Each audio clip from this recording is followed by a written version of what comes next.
So now we're going to go through the contents of the exchange tray that we have available here at Children's. We can use this as a single catheter setup or a dual catheter setup. And so I'm going to walk through all of those pieces with you right now. So once you open this kit, it's okay to touch what's inside because the sterile part is wrapped again. In it, you will find instructions on how to separate your shuttle setup to either do a single catheter setup or a dual lumen catheter setup. If you open up this outer package,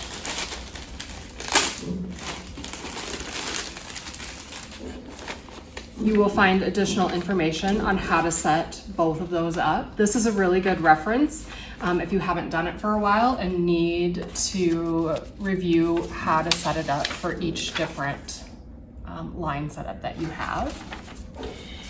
It also has your paper documentation forms if you are doing an exchange. So those will be helpful for you as well. This kit is the providers to set up and use, as well as the shuttle set. So all of this stuff has to remain sterile once it's opened. I'm going to go ahead and open up this kit and kind of go through all the contents inside of it. So in it, you will get a 10 cc syringe and a 30 cc syringe. Those are to draw your waste as well as to draw your blood that you're going to give back to the baby. You will have your blood filter already in there, the shuttle set, an extension tubing, and then you will also have a waste bag in there. They do provide a second shuttle set in the kit in case your first shuttle set should happen to break. So when the providers are setting this up, your waste bag will hook up most of the time to your UAC.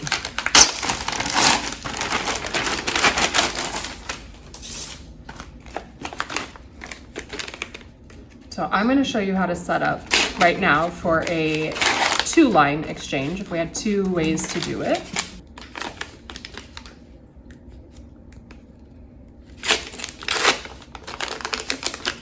Here's your extension tubing and then your blood filter. So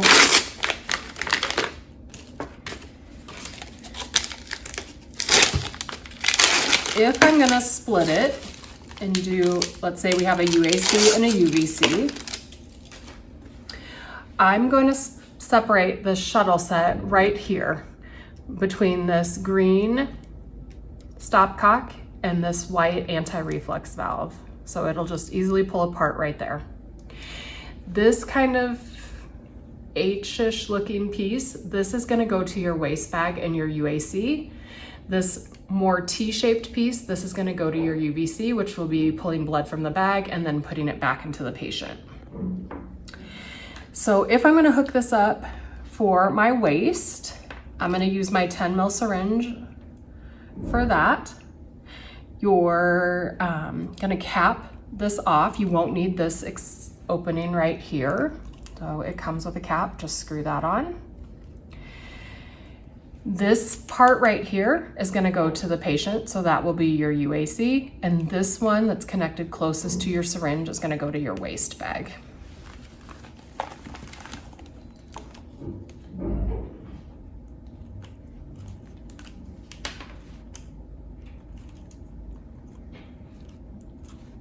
Just like that.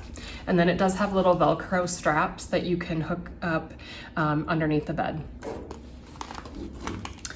The other side, you're gonna put your 30 ml syringe kind of at the T-piece part of it.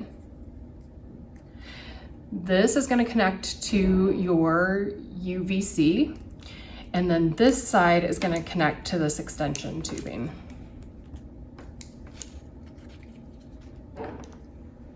So it'll look like this. This will need to be primed with blood first before you attach it to the UVC.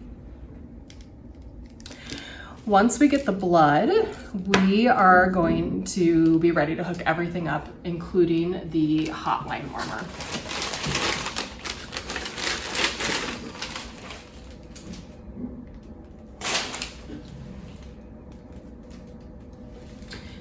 So this piece does not have to remain sterile. The only connection that you do have to keep sterile is the piece that you're gonna hook up to your blood, and then this end piece right here where your blood's gonna come out of. So on your hotline, there's this little cap that plugs the water. You're gonna pull that out, and then this tubing will only fit one way within there. So you're gonna put it in and then push it until it kind of clicks into place. So just like that. So you're gonna turn this on and you'll start to hear the pump go, and you'll see water circulate around this tube here in a second.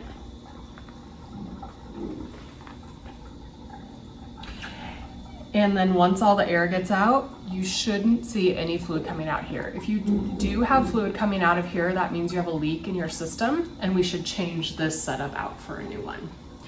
You don't want to leave this running because the blood can overheat, so only turn this on again once you're ready to do the exchange. So for right now, I'm going to turn it back off.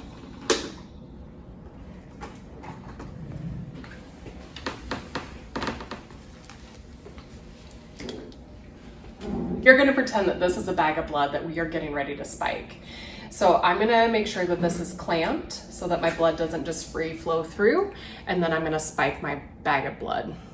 This one's already been spiked, so that's why it's kind of leaking a little bit.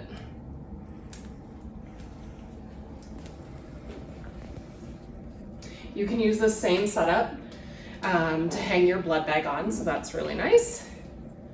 I'm gonna prime my filter, and I'm gonna prime it upside down so I can get all the air out of it first.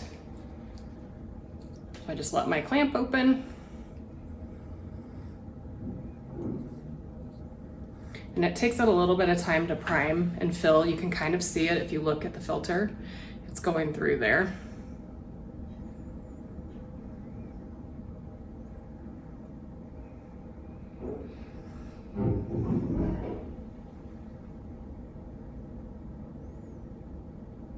Okay. So I can prime my blood the rest of the way through here, and I'm gonna be ready with my clamp to clamp it as soon as my blood gets to the end.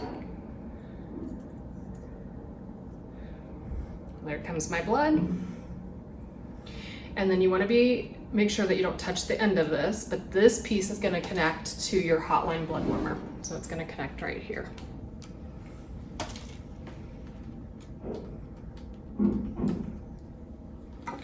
And now I can finish priming my blood then through my hotline tubing warmer. Tubing.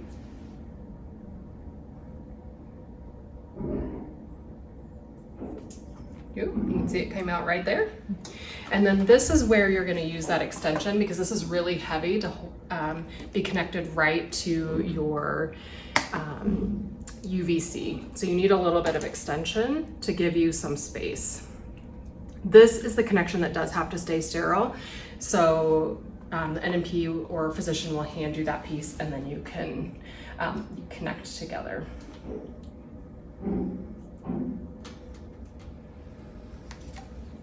I'm going to disconnect this just so I can get it to prime through, which the NPs or the providers may have to do as well. So I just kind of loosen this connection.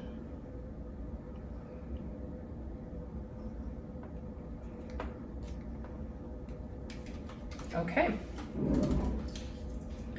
So now that everything is primed through on this side, we are ready to hook up to the baby. So we are going to use my little friend here to kind of demonstrate what a dual lumen exchange looks like. So like I said, this side is going to connect to my UVC. So I have a UVC already placed in my baby here.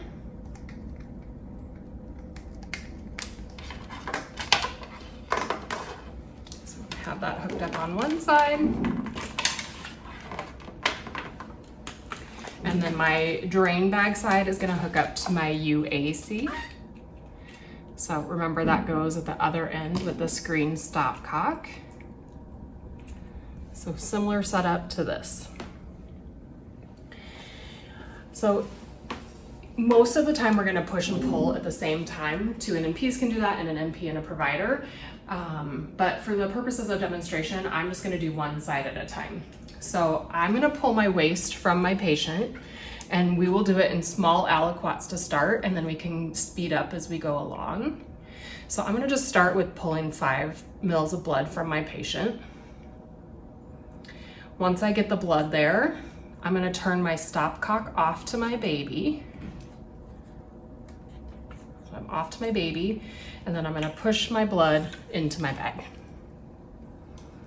So to show you that again, if I was gonna pull blood from my baby, I am gonna turn my stopcock so that it is open, and it will only pull from the baby. It's not gonna pull from your waist bag.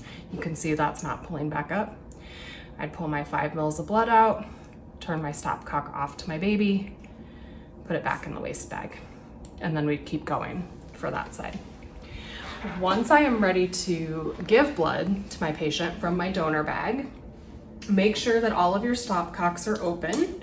You are now controlling your flow of blood into the baby. So as I pull back on the syringe, it's gonna pull from my donor bag. So I'm gonna say, we're gonna do 5. I drew a little bit more just to try and get this air out. And then when you push, this is a one-way valve. It's gonna go back into the baby. So I would slow push back in.